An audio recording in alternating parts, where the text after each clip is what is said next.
أعوذ بالله من الشيطان الرجيم بسم الله الرحمن الرحيم ألف لام ميم ذلك الكتاب لا ريب فيه هدى للمتقين وقال النبي صلى الله عليه وسلم لا حسد إلا في اثنين رجل آتاه الله مالا فسلطه على هلكته في الحق ورجل آتاه الله القرآن فهو يقوم به آناء الليل وآناء النهار أو كما قال رسول الله صلی اللہ علیہ وسلم۔ میرے محترم بھائی اور بزرگوں اور میری محترمہ مائیں اور بہنیں، ہم بڑے خوش قسمت ہیں، اللہ نے اپنی مقدس کتاب کی نسبت سے ہم سب کو جمع فرمایا۔ ہم تمام مل کر کے ہماری بیٹی آفرین کو مبارکبادی دیتے ہیں اور آفرین کی امی کو مبارکبادی دیتے ہیں اور ان کے والد صاحب کو مبارکبادی دیتے ہیں اور ان کے استاذ محترم کو بھی مبارکبادی دیتے ہیں۔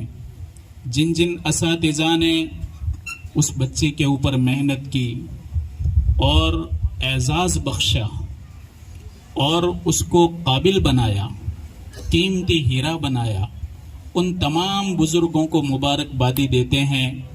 اللہ تعالیٰ ان تمام کو دنیا اور آخرت میں بہترین بدلہ عطا فرمائے۔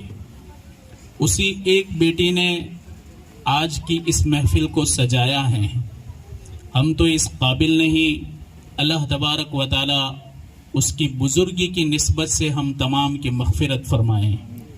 اللہ تعالیٰ اپنا معجزہ ظاہر کرتا ہے اور یہ بھی بتاتا ہے کہ ہم اپنے دین میں کسی کے محتاج نہیں ہیں۔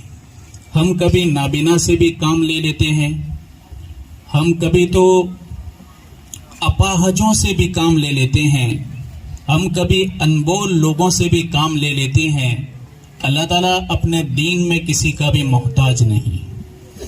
ایسے بڑے بڑے اولیاء اس روئے زمین پر آئے۔ حضرت علامہ شاطبی رحمۃ اللہ علیہ ہمارے علماء اکرام پہچانتے ہیں، قرأت سبا کے بہت بڑے امام ہیں۔ انہوں نے ایک مقدس کتاب لکھی، حرز الامانی ووجہ التہانی، جس کو شاطبیہ کہتے ہیں۔ اتنی مقدس کتاب، نابینا ہیں، اللہ کے بہت بڑے ولی۔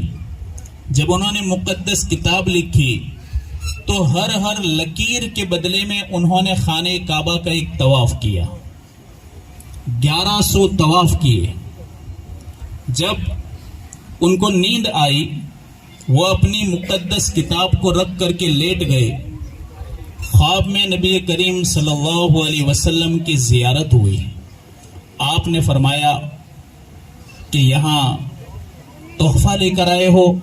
کہاں یا رسول اللہ، ہم آپ کی بارگاہ میں ایک عظیم تحفہ لے کر آئے ہیں، پر اس میں کوئی غلطی ہو یا آپ اس کو دیکھ کر کے ہمیں کچھ تنبیہ کریں تو آپ کی مہربانی رہے گی۔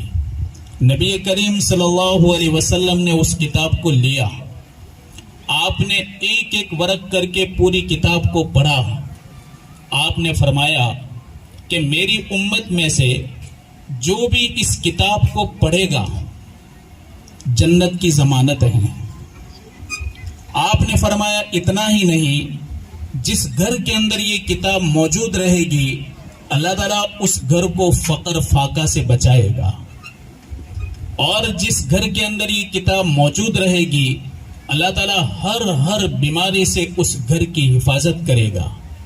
ناگہانی اچانک کی موت سے اللہ اس کی حفاظت کرے گا۔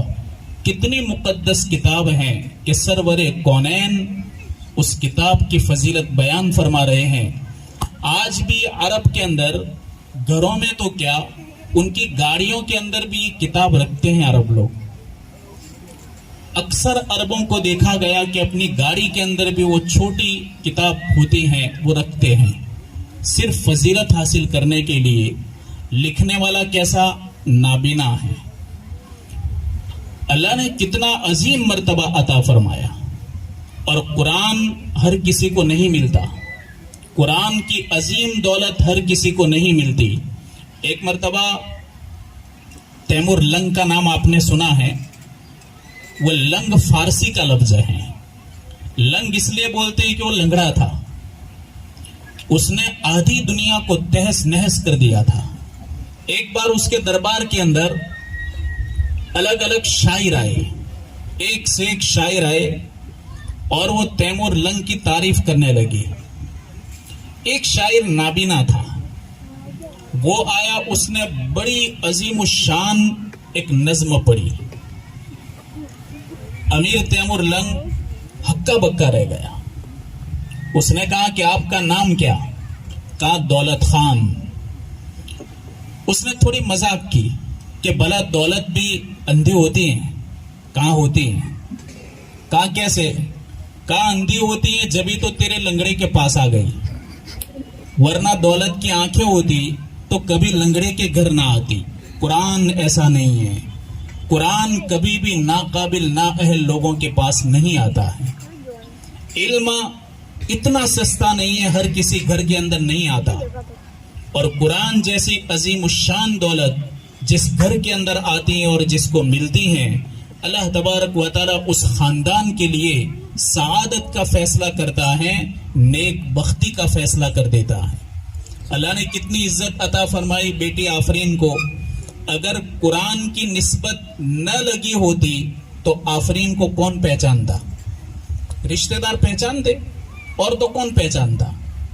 لیکن آج آپ یہاں تو بیٹھے ہوئے ہیں, پر گودرا میں بھی کتنے لوگوں کو معلوم ہے کہ ایک ایسی بیٹی نے قرآن کی تکمیل کی ہے, حفظ کیا ہے. یہ اعزاز ہیں. اللہ تعالیٰ قرآن کے ذریعے سے عزتیں عطا فرماتا ہے. آج اس کے والد کو کون پہچانتا؟ رشتہ دار پہچانتے, اور کون پہچانتا. ان کے استاد کو اس لیے پہچانتے کہ ان کے پاس بچے پڑھتے ہیں, لیکن اس بچے کی نسبت لگ گئی تو استاد بھی مشہور ہو گئے کہ آخر وہ کون استاد محترم ہے کہ جنہوں نے نابینا بیٹی کو حافظ قرآن بنایا. دیکھو یہ تمام عزتیں لگتی گئی, نسبتیں لگتی گئی. اتنا بڑا مجمع ہے, اللہ نے اس کی نسبت سے محفل سجائی, تو یہ عزت نہیں تو اور کیا ہے. اللہ یہ عزتیں عطا فرماتا ہے. یہ بیٹی پوری امت کی عورتوں کے لیے سب سے بہترین ایگزامپل ہے, بہترین نمونہ ہے. اور اللہ تعالیٰ ہر بیٹی کے لیے عبرت بنائے گا کہ آج جو ہماری بیٹیاں 2-3 گھنٹوں تک موبائل لے کر بیٹھی رہتی ہیں اور پتہ نہیں اس میں کیسے اپنے اوقات کو ضائع کرتی ہیں, اور نہ جانے اس میں کیا کیا دیکھتی رہتی ہیں, اپنے اخلاق کو بگاڑتی ہیں, اپنی آنکھوں کو بگاڑتی ہیں, اور اپنی اللہ کی دی ہوئی صلاحیت کو بگاڑتی ہیں. کتنی بچیاں باصلاحیت ہوتی ہیں. ہمارے پاس بچیاں پڑھتی ہیں, ہمیں اچھی طرح معلوم ہے کہ لڑکوں کے مقابلے میں لڑکیوں میں ایک دوسرے سے آگے بڑھنے کا جذبہ زیادہ پایا جاتا ہے, اور ان کی دبی ہوئی صلاحیتیں آگے بڑھنے پر ریس لگانے کے جوش میں اپنی دبی ہوئی صلاحیتوں کو ظاہر کرتی ہیں. آج ہم دیکھتے ہیں فتنوں کا دور ہے, جوان بیٹوں کی زندگیاں بھی برباد ہو رہی ہیں, اور جوان بیٹیوں کی زندگیاں بھی تباہ اور برباد ہو رہی ہیں. ایک دن 24 گھنٹے کی زندگی کے اندر کتنے گھنٹے ان کے ضائع ہو رہے ہیں, اور نہ جانے ایک موبائل کتنے گھرانوں کو توڑ رہے ہیں, اور کتنے گھرانے شک کے دائرے میں آتے ہیں, اور چلتے ہوئے سنسار ویران ہو جاتے ہیں. معصوم بچوں کی زندگیاں تباہ اور برباد ہو جاتی ہیں. کتنے ایسے باصلاحیت نوجوان کہ اللہ تعالیٰ نے کوٹ کوٹ کر ان میں صلاحیتیں بھری تھی, موبائل کے اندر مشغول رہ کر کے اپنی صلاحیتوں کو ضائع کر دیا, برباد کر دیا. وہ کہیں کے نہ رہے. باپ سوچتا تھا کہ میرا بیٹا ایک بہترین ڈاکٹر بن کر کے امت کی سیوا چاکری کرے, پر اس کی امیدوں پر پانی پھر گیا. باپ چاہتا تھا کہ میرا ایک بیٹا ہونہار بن کر کے امت کے کام آئے, پر اس میں مشغول ہوا تو اپنی ساری صلاحیتیں تباہ کر دی, برباد کر دی. ایک بیٹی 5 وقت کی نمازی, قرآن کی پابند اور اخلاق بہترین زبان, لیکن جیسے ہی اس کے ساتھ نسبت لگ گئی تو یہ سارے اخلاق بیکار ہو گئے اور اس کی عبادت والی زندگی تھی وہ غفلت والی زندگی بن گئی.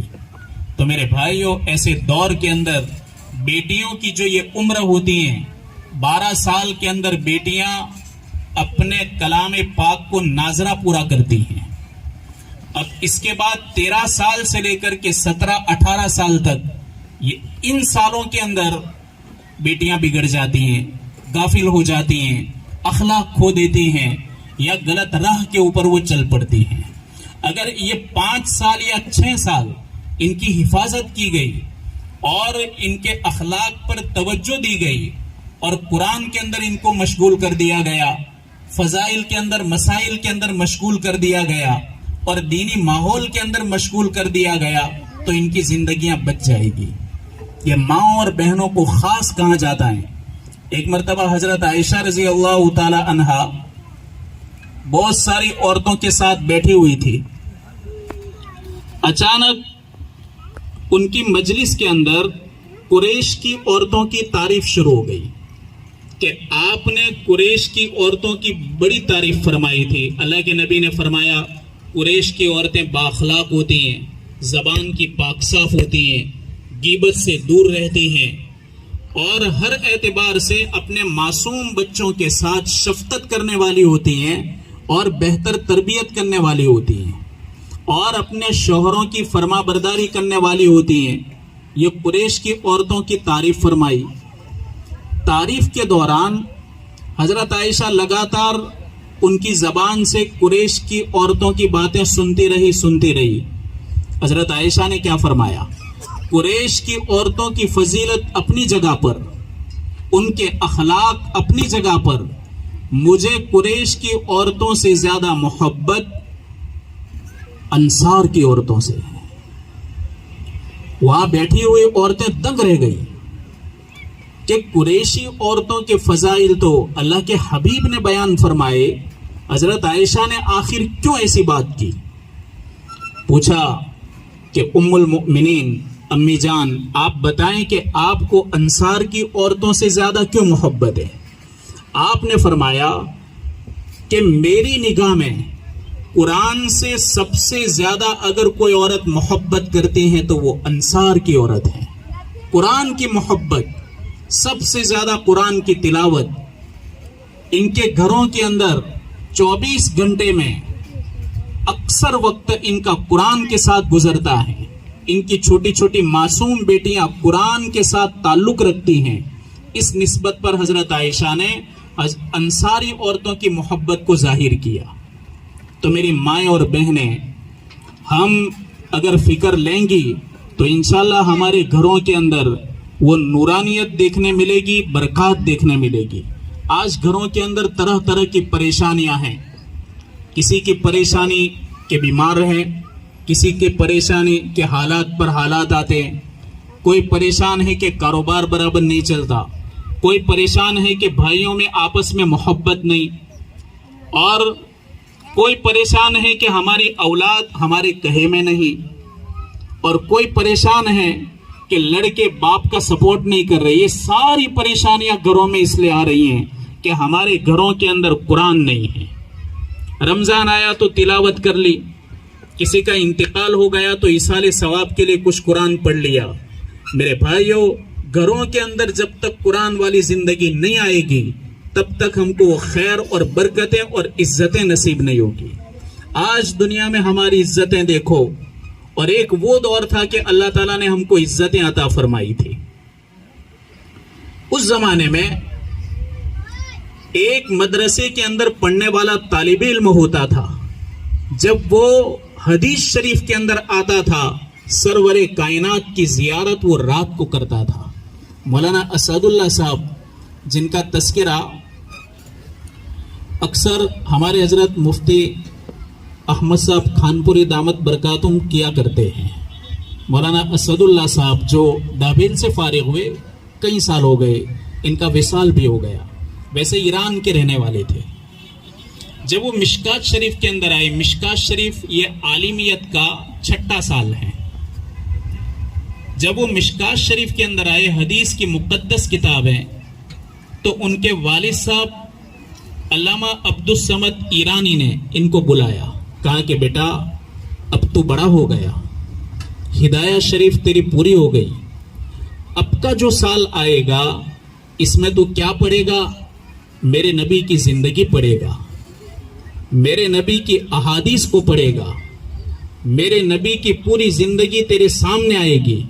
لیکن یاد رکھ، اگر اس کتاب کو پڑھنے کے ساتھ میرے نبی کی زیارت خواب میں اگر تجھے نہ ہو تو کبھی بھی حدیث نہ پڑھنا۔ اگر زیارت ہو تو سمجھ لینا کہ تو قابل ہے کہ حدیث پڑھے، اور اگر تجھ کو میرے نبی کی زیارت نہ ہو تو اس لائق ہی نہیں ہے کہ تو میرے نبی کی حدیث کو پڑھے۔ مولانا اسد اللہ صاحب فرماتے ہیں کہ مجھے تو بہت زیادہ فکر ہو گئی کہ یا اللہ اب یہ زیارت ہوگی کہ نہیں ہوگی۔ وہ فرماتے ہیں کہ مشکات شریف کی سب سے پہلی حدیث، میں اس حدیث کو سمجھنے کے لیے، اس کی اسٹڈی کرنے کے لیے پوری رات جاگا، اور مجھ کو کوئی 3:30 4 بجے میری آنکھ لگ گئی تو میں کیا دیکھتا ہوں کہ خواب میں سرور کائنات امام الانبیاء حضرت محمد صلی اللہ علیہ وسلم اپنے 3 ساتھیوں کے ساتھ میرے سامنے موجود تھے۔ ایک تو حضرت عمر، حضرت ابو بکر صدیق رضی اللہ عنہ، اور ایک حضرت ابو ہریرہ، اس امت کا محدث حضرت ابو ہریرہ۔ 3 صحابہ کے ساتھ اللہ کے حبیب موجود ہیں۔ میں آپ کو دیکھ کر کے سیدھا آپ کی طرف لپک پڑا اور آپ کے دستے مبارک کو میں نے پکڑ کر کے ان گنت بوسے دیے۔ میں نے دونوں ہاتھوں پر بوسا دیا، آپ کی پیشانی مبارک پر بوسا دیا، آپ کے بالوں کو چھونے لگا، آپ کے سینے مبارک کو چھونے لگا۔ تو مجھے اللہ کے حبیب نے فرمایا کہ بیٹا، جس روایت کو تو نے رات کو پڑھا، معلوم ہے اس کا راوی کون ہے؟ تو نے رات میں پڑھا کہ ان عمر بن الخطاب رضی اللہ تعالی عنہ قال سمعت رسول اللہ صلی اللہ علیہ وسلم یقول، تو نے یہ بات پڑھی کہ یہ عمر بیٹھا ہے، یہ اس نے روایت کی ہے۔ ہمارے نبی نے اشارے سے فرمایا مولانا اسد اللہ صاحب کو، اس نے روایت کی ہے، اور تو نے رات کو پڑھا کہ میں نے، امیر المؤمنین حضرت عمر فرماتے ہیں کہ میں نے اللہ کے حبیب کو فرماتے ہوئے سنا۔ تو یہ عمر رہا، پوچھ لے۔ مولانا اسد اللہ فرماتے ہیں کہ میں حضرت امیر المؤمنین عمر کے سامنے گیا، میں نے کہا کہ حضرت آپ نے میرے نبی سے روایت کی ہے۔ تو حضرت عمر اللہ کے حبیب کی طرف دیکھنے لگے، دونوں مسکرانے لگے کہ میں بولوں کہ آپ بولے۔ اللہ کے حبیب نے فرمایا ادھر آ۔ مولانا اسد اللہ صاحب کہتے ہیں کہ میں سامنے بیٹھ گیا، اللہ کے حبیب نے فرمایا کہ وہ روایت اب میری زبان سے سن۔ پوری روایت اللہ کے حبیب ایک طالب علم کو اپنی مقدس زبان سے سنا رہے ہیں، اور پھر آپ نے فرمایا کہ یہ میرا شاگرد عمر ہے، اس نے بالکل ہو بہو روایت جو میری زبان سے سنی تھی میری امت تک پہنچائی ہے۔ یہ اس زمانے کا طالب علم ہے کہ جو رات کو حدیث دیکھتا ہے اور تہجد کے وقت اللہ کے حبیب سے حدیث کو سمجھتا ہے۔ آپ نے اللہ کے حبیب سے پوری حدیث سمجھی۔ حضرت ابو ہریرہ سامنے بیٹھے ہوئے تھے، تو اللہ کے حبیب نے فرمایا کہ بیٹا اس سے تو مل، یہ تو میری امت کا محدث ہے، اور تو آگے جتنی روایتیں پڑھے گا اکثر تو پڑھے گا ان ابی ہریرہ رضی اللہ تعالی عنہ قال، حضرت ابو ہریرہ نے فرمایا کہ نبی کریم صلی اللہ علیہ وسلم کا فرمان ہے، تو یہ پڑھے گا، ان سے مل۔ حضرت ابو ہریرہ سے ملاقات ہوئی، حضرت صدیق اکبر سے ملاقات ہوئی۔ میرے بھائیو، جو اس علم کو پڑھتا ہے اللہ اتنی عزتیں عطا فرماتا ہے۔ آپ کی زندگی ہماری زندگی کے اندر آنی چاہیے، اس سے بڑھ کر کوئی محبت نہیں ہے۔ سب سے بڑی محبت یہ ہے کہ آپ کی نقل کر کے اور آپ کی سنتوں کو اپنی زندگی میں لا کر زندہ کرے، سب سے بڑی محبت ہے۔ قیامت کے دن حضرت مفتی صاحب نے فرمایا اللہ کے حبیب بعض لوگوں کے حق میں فرمائیں گے سحقن، ہٹاؤ انہیں۔ فرشتے کہیں گے کہ یا رسول اللہ صلی اللہ علیہ وسلم، آپ کے دنیا سے چلے جانے کے بعد ان لوگوں کے اندر دین کے ساتھ جو کھلواڑ کیا تھا یہ لوگ ہیں۔ تو آپ اتنے جوش میں آ جائیں گے، کہیں گے سحقن، ہٹاؤ میری نظروں کے سامنے سے، ان کو ہٹا دیا جائے گا۔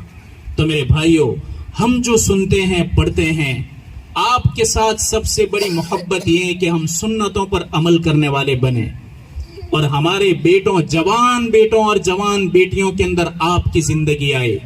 دیکھو نا، آج ہمارے نوجوان نسل کے بال دیکھو آپ، ایک لڑکا پیسوں کے بل بوتے پر 2-2 ہزار روپے کے بال کٹوا رہا ہے، اور باپ تماشائی بن کر دیکھ رہا ہے۔ یہ کیسی محبت! اور اس کے کپڑے دیکھو، اتنے تنگ اور چست ہوتے ہیں، اتنے چھوٹے کپڑے ہوتے ہیں، ان کپڑوں کے پہن کر کے اپنی ماں کے سامنے آتا ہے، اپنی بہن کے سامنے آتا ہے، شرم نہیں آتی۔ یہ کیسی محبت! میرے بھائیو، جو ذلت کا سامنا ہے دنیا کے اندر، اسی وجہ سے ہے۔ حضرت عمر رضی اللہ تعالی عنہ جس وقت بیت المقدس فتح ہوا، اس وقت وہاں کے پادریوں نے پیشکش کی کہ جب تک آپ کا امیر المؤمنین یہاں فلسطین نہیں آئے گا اور بیت المقدس نہیں آئے گا، تب تک ہم تم کو مسجد اقصی کی چابیاں نہیں دیں گے۔ آپ کا امیر یہاں آ گیا، بغیر کسی لڑائی کے ہم بیت المقدس آپ کے حوالے کر دیں گے۔ حضرت عمر رضی اللہ تعالی عنہ کو پیغام پہنچایا۔ حضرت عمر مدینہ منورہ سے بیت المقدس روانہ ہوئے۔ آپ جس وقت وہاں پر پہنچے تو آپ کے کپڑے پر 17 پیون لگے ہوئے تھے، 17 پیون۔ اور پیون میں بڑی بات تو یہ ہے کہ بھائی سفید کپڑا ہو تو سفید پیون ہوتا ہے، وہ جچتا ہے، لیکن سفید کپڑے کے اوپر براؤن پیون لگاؤ یا کالا لگاؤ تو وہ کیسا دکھے گا؟ تو رنگ برنگی الگ الگ کلر کے 17 پیون لگے ہوئے تھے۔ جب آپ وہاں پر گئے، صحابہ اکرام سے ملاقات ہوئی۔ صحابہ کہنے لگے امیر المومنین، آپ یہاں جب جائیں گے تو بڑے بڑے پادریوں سے ملاقات ہوگی، بڑے بڑے پوپ سے آپ کو ملنا ہوگا، وہ بڑے ٹھاٹھ والے لوگ ہیں اور ان کی زندگی کے اندر عیش ہوتا ہے۔ ہماری چاہت ہے کہ آپ بھی ایک حسین کرتا آپ پہن لیں تاکہ ان کو لگے کہ نہیں، مسلمانوں کا امیر المؤمنین بھی ٹھاٹھ والا ہے۔ تو حضرت عمر جوش میں آ کر کہنے لگے کہ یہ بات تمہارے علاوہ کوئی اور کہتا تو میرے بھی تیور دیکھ لیتا۔ آپ نے جو بات فرمائی، انا کننا اذل قوم، ہم تو ذلیل لوگ تھے۔ کیسے ذلیل لوگ تھے؟ ایک زمانے میں اللہ کے حبیب کی آمد سے پہلے پڑا ہوا خون چاٹ لیتے تھے، مردار کھا لیتے تھے، معمولی باتوں پر جو ان کی جنگیں ہوتی تھی وہ صدیوں تک چلتی تھی۔ اتنے ذلیل لوگ تھے۔ انا کننا اذل قوم فاعزنا اللہ بالاسلام، اللہ نے ہم کو اسلام کے ذریعے عزت عطا فرمائی۔ اگر ہم آپ کی زندگی کو چھوڑ کر کے چیزوں میں عزت تلاش کریں گے، اللہ ہمیں ذلیل کر دے گا۔ چیزوں میں عزتیں نہیں ہیں، چیزیں تو استعمال کرنے کے لیے ہوتی ہیں۔ آج الٹا ہو گیا، آج لوگ چیزوں کا احترام کرتے ہیں، انسان کو یوز کرتے ہیں۔ سمجھدار لوگ چیز کو یوز کرتے ہیں، استعمال کرتے ہیں، انسان کا احترام کرتے ہیں۔ اور دنیا دار کیا کرتے ہیں؟ چیز کا احترام ہوتا ہے، انسان کو استعمال کیا جاتا ہے۔ حضرت عمر نے فرمایا، میرے نبی جس زندگی کو دے کر گئے اس زندگی پر چلو گے تو عزتیں ہیں، اور اگر چیزوں کے اندر عزتیں تلاش کی تو اللہ تعالیٰ تم کو ذلیل کر دے گا۔ آپ جس وقت گئے بیت المقدس کے مین گیٹ پر گئے، اوپر چھت کے اوپر پادری دیکھ رہے تھے کہ امیر کیسا ہے، ہم دیکھے۔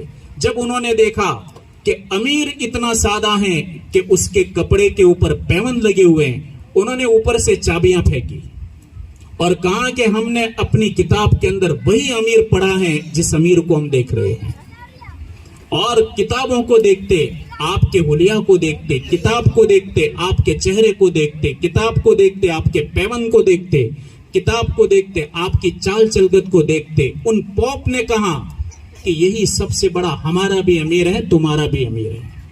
میرے بھائیوں، قرآن والی زندگی کے اندر عزتیں ہیں، اگر اس سے ہماری نسل بھٹک گئی تو ذلتیں ہیں، اور جو ذلت ہم دیکھ رہے ہیں دنیا کے اندر۔ ورنہ میرے بھائیوں، اسی قرآن والی زندگی سے یہ نرجیو چیزیں، سجیو تو اپنی جگہ پر ہیں، نرجیو چیز بھی ہمارا کہاں مانتی تھی۔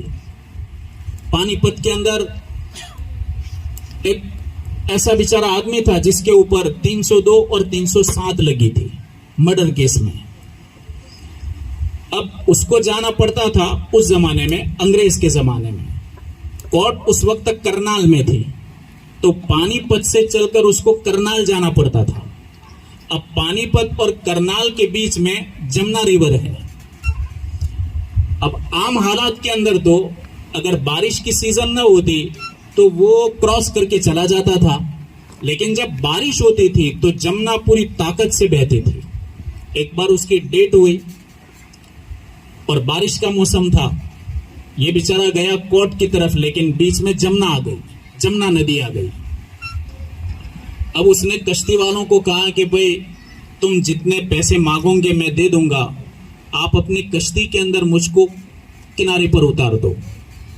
لیکن کشتی والے اڑ گئے کہ نہیں، ہم تو جب تک اس کی موجیں ٹھہر نہ جائے اور اس کا جوش کم نہ پڑ جائے ہم کشتی اندر نہیں ڈالیں گے۔ وہ بیچارہ منت سماجت کرنے لگا کہ یہ میرا کیس بالکل اینڈ پر آ چکا ہے، اگر میں نے حاضری نہیں دی تو ہو سکتا ہے کہ جج میرے خلاف کوئی کارروائی کر دے۔ وہ بیچارہ ڈر گیا۔ ایک کشتی والے کو رحم آیا، اس نے کہا اترا، دیکھ تجھے تو کوئی بھی کشتی میں بٹھائے گا نہیں اور تجھ کو کوئی بھی ندی کراس نہیں کروائے گا، تو ایک کام کر، یہ ندی ہے اس کے کنارے جا، ایک جھونپڑا آئے گا، وہاں ایک فقیر ملیں گے، اس کے چھوٹے چھوٹے بچے بھی وہاں ہوں گے اور وہ اپنی بیوی کے ساتھ وہاں رہتے ہیں، تیرا جو بھی مسئلہ ہے ان کے سامنے جا کر پیش کر دے۔ اگر وہ تجھ کو اپنے در سے ہٹائے تو ہٹنا مت، اگر مارے تو مار کھا لینا، اور اگر تجھ کو غصے میں کچھ بول دے تو برداشت کر لینا، ان کا در نہ چھوڑنا۔ اب وہ تو ڈوبتے کو تنکے کا سہارا چاہیے، وہ گیا چلتا چلتا گیا، دیکھا تو وہ باہر بیٹھ کر کے کوئی جوتا ٹھیک کر رہے تھے، چھوٹے چھوٹے بچے کھیل رہے تھے اور گھر میں ان کی بیوی تھی۔ گئے اور سلام کیا کہ حضرت ایک کام سے آیا ہوں۔ کہا کون سا کام؟ ہٹ، ابھی میں کام میں مشغول ہوں۔ کہا حضرت خالی بات تو سن لے۔ کہا نہیں سننی ہے، تجھ کو اس پار جانا ہے، نہیں سننی ہے، تجھ کو اس پار جانا ہے، تیری بات نہیں سننی ہے۔ اب اس کو تو ٹرینڈ کر دیا تھا کہ بھئی تجھ کو جو بھی کہے سننا، مارے تو مار کھا لینا، برا مت لگانا۔ وہ تو بیٹھ گیا کہ حضرت میں آپ کے در سے نہیں ہٹوں گا، آپ کو میرا ایک کام تو کرنا پڑے گا۔ یہ بیچارہ منت سماجت کرتا رہا، حضرت ایک سننے کے لیے تیار نہیں، لیکن وہ بولتا ہی رہا، جیسے کشتی والے نے کہا وہ بولتا ہی رہا۔ حضرت نے کیا کہا؟ ابھی بات بھی نہیں سنی، بغیر سنے کیا کہا؟ جاؤ جمنا کو کہہ دو، جمنا ندی کو کہہ دو کہ مجھے اس فقیر نے بھیجا ہے جس نے کبھی کھانا بھی نہیں کھایا اور جو کبھی اپنی بیوی کے پاس نہیں گیا۔ جاؤ جمنا کو بول دو کہ مجھے راستہ دے دے۔ جوش میں آ گئے، کھڑے ہو گئے، جمنا پر غصے ہو گئے۔ اب یہ آدمی بیچارہ پوچھنے نہیں رہا، اس لیے کہ معلوم تھا کہ ابھی مشکل سے بات سنی بھی نہیں ہے، بغیر سنے اللہ تعالیٰ نے کشف کر دیا۔ وہ گیا، جا کر کے جمنا کے کنارے پر کھڑے ہو کر کہا کہ دیکھ سن جمنا، نرجیو جمنا کو کہہ رہا ہے کہ میں ایسے فقیر کی طرف سے آیا ہوں جو کہہ رہا ہے کہ میں نے کبھی کھانا نہیں کھایا اور میں کبھی اپنی بیوی کے پاس نہیں گیا۔ تو جمنا میں ایک طرف راستہ ہو گیا، اس نے پوری ندی کو پار کر لیا۔ اب وہ تو چلا گیا، اس کا کام بن گیا۔ بیوی نے کہا کہ آپ کیسی بات کر رہے ہو، آپ اگر نہ کھاتے تو آپ زندہ رہتے، اور اگر آپ کہہ رہے ہو کہ میں بیوی کے پاس نہیں گیا، یہ بچے تو ہیں۔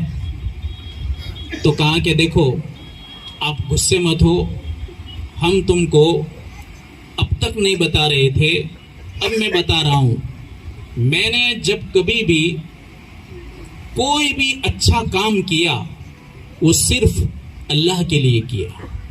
اور یاد رکھنے کا، آپ جو بھی نیک کام کرو اگر اس میں اللہ کی رضا کی نیت ہے تو آپ کا کام اللہ کا ہو گیا، ہمارا نہیں رہا. اور اگر نیک کام میں ذرہ برابر ریاکاری دکھلاوا ہو گیا تو بڑا سے بڑا کام اللہ کا نہیں رہا، لوگوں کا رہ گیا. اس نے کہا کہ میں نے آج تک میری عادت ہے، اس عادت کو بھی عبادت بنایا ہے. اب عادت عبادت کیسے بنے گی؟ بھئی جوتے تو یوں بھی پہنتے ہیں لیکن سنت طریقہ پر پہنو، عادت عبادت بن گئی. کپڑے تو یوں بھی پہنتے ہیں تو کپڑے اللہ کے حبیب کے بتائے ہوئے طریق پر پہنو تو ہماری یہ عادت عبادت بن گئی. ہمارا چلنا تو یوں بھی چل کر جانا ہوتا ہے، ہم اس چال چلے، ایسی چال چلیں کہ میرا نبی قدم کیسے اٹھاتا تھا، میرا نبی قدم کیسے رکھتا تھا.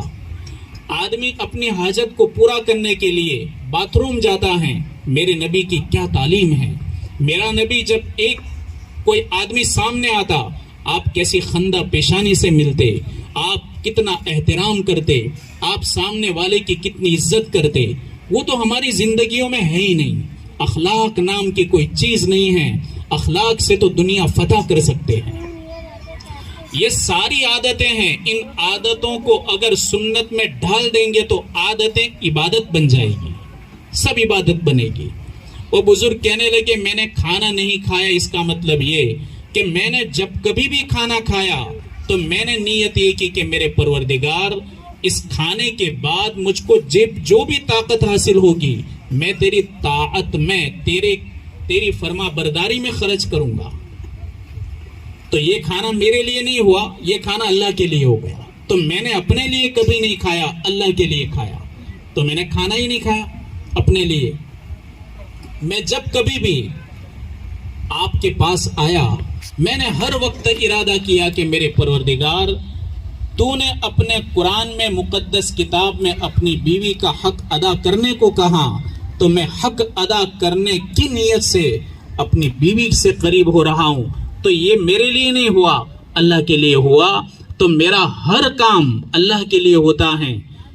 تو میرے بھائیو یہ قرآن کی نسبت سے اللہ نے عزت دی کہ جمنا نے اس آدمی کے لیے راستہ کر دیا. ہم بھی اگر میرے بھائیو قرآن والی زندگی ہمارے اندر اپنے گھروں کے اندر زندہ کریں گے، اللہ تبارک و تعالی ہمیں بھی عزتیں عطا کرے گا. آپس میں محبتیں ہوگی، ایک دوسرے کا احترام دلوں میں آئے گا، ایک دوسرے کی عزتیں ہمارے دلوں کے اندر آئے گی. اللہ تعالیٰ دنیا کے اندر بھی عزتیں عطا کرے گا، آخرت کے اندر خلائق کے سامنے عزتیں عطا کرے گا. تو ہم ایسی مجلسوں کے اندر بیٹھتے ہیں، بیٹھنے کے بعد جن جن باتوں کو سنیں ان باتوں کو اپنی زندگی اور گھر کے اندر لانے کی فکر کریں.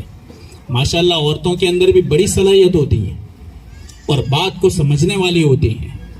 اور ابھی اللہ تعالیٰ نے دین ہمارے ان اساتذہ سے، مدرسوں سے اتنا عام کر دیا. ایک زمانہ تھا کہ مسجدوں کے اندر قرآن پاک کی تراویح سننے کے لیے لوگوں کو دور دور جانا پڑتا تھا. اور آج ہمارے گھروں کے اندر، ہمارے گودرا شہر میں تو ہم اتنا دیکھتے ہیں کہ ہماری مستورات قرآن کو سننے کے لیے اتنی بیتاب اور بے چین ہوتی ہیں کہ ہر گھر، محلے کے اندر 2-3 گھر ایسے ضرور ملیں گے جہاں قرآن کی تراویح ہوتی ہو اور ہماری مائیں اور بہنیں پابندی سے قرآن سنتی ہو.